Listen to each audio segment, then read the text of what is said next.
श्रीराम जय राम जय जय राम, श्रीराम जय राम जय जय राम। 26 जुलै साधन चतुष्टय। कोणतीही इमारत बांधत असताना अगोदर तिचा पाया जसा घालावा लागतो त्याप्रमाणे परमार्थ साधण्यासाठी अगोदर साधनांचा पाया घालावा लागतो। शास्त्राने 4 प्रकारचे साधन सांगितले आहे। प्रथम, नित्यानित्य वस्तू विवेक करावा। अनित्य जो विषय त्याच्या बाबतीत आपण उदास व्हावे आणि नित्य जो भगवंत त्याच्याकडे लक्ष द्यावे। नंतर या जगातल्या किंवा स्वर्गातल्या भोगाची वासना नाहीशी करावी, हे दुसरे साधन होय। आपले मन बाह्य विषयांकडे धाव घेते, तिथून त्याला खेचून आणावे आणि भगवंताकडे लावावे। आपण चूक केली नसतानाही कोणी जाच केला तरी शांतपणे सहन करावे। गुरुच्या सांगण्यावर विश्वास ठेवावा। हर्ष विषाद न मानता संतोषाने राहावे, हे तिसरे साधन होय। शेवटी भगवंताच्या भेटीची किंवा सद्गुरूंच्या भेटीची खरी तळमळ लागावी। ही सर्व साधन सामग्री असेल तरच साधकाला ब्रह्मदर्शन घडेल। ब्रह्मदर्शन होण्यासाठी कडकडीत वैराग्य असावे लागते। पैशाचा लोभ पूर्णपणे गेला पाहिजे। मनामधली कामवासना पूर्णपणे गेली पाहिजे। मोहाला बळी पडता कामा नये।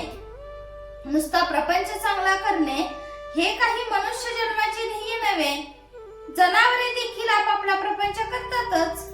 मनुष्याने भगवंताची उपासना करून त्याची प्राप्ती करून घेतली पाहिजे, तरच प्रपंचाच्या कष्टांचे सार्थक होते।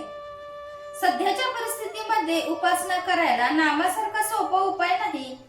खरोखर भगवंताच्या नामामध्ये फार मोठे सामर्थ्य साठवलेले आहे। त्याचे नाव घेऊन जो जगात वावरेल त्याला व्यवहारामध्ये नेहमीच यश येईल असे नाही, परंतु भगवंत त्याची लाज राखील यात शंका नाही। प्रपंचातले यश आणि अपयश यात तात्पुरत्या गोष्टी आहेत। भगवंताच्या अनुसंधानाला खरे महत्व आहे। रामाच्या इच्छेनेच आपल्याला सुख दुःख भोगावे लागते, पण हे आपल्याला सर्वाच्या शेवटी आठवते, म्हणून सुख दुःख बाधते। म्हणून आपण सुरुवातीपासूनच रामाची इच्छा लक्षात ठेवून वागू, यासाठी त्याच्या नामाची गरज आहे। प्रपंचाची तऱ्हा अशी असते की आज सुख झाले म्हणून जरा बरे वाटले की लगेच उद्या दुःखाचे ताट पुढे वाढून ठेवलेले असते। म्हणून एका डोळ्यात सुखाचे अश्रू तर दुसऱ्या डोळ्यात दुःखाचे अश्रू ठेवून माणसाने प्रपंचात वागावे। प्रत्येक गोष्ट भगवंताच्या इच्छेने जर घडते तर एकीचे सुख आणि दुसरीचे दुःख का मानावे। शहाण्या माणसाने आपले चित्त भगवंताच्या नामात गुंतवून ठेवावे आणि बरा वाईट जसा प्रसंग येईल त्यात सामील होऊन जावे। जो नाम घेईल त्याच्या मागे राम उभा आहे। नाम घेणाऱ्याचे राम कल्याण करतो, एवढे माझे सांगणे शेवटपर्यंत विसरू नका। जय जय रघुवीर समर्थ। आजचे बोधवाक्य, अति प्रेमाने नाम घ्यावे।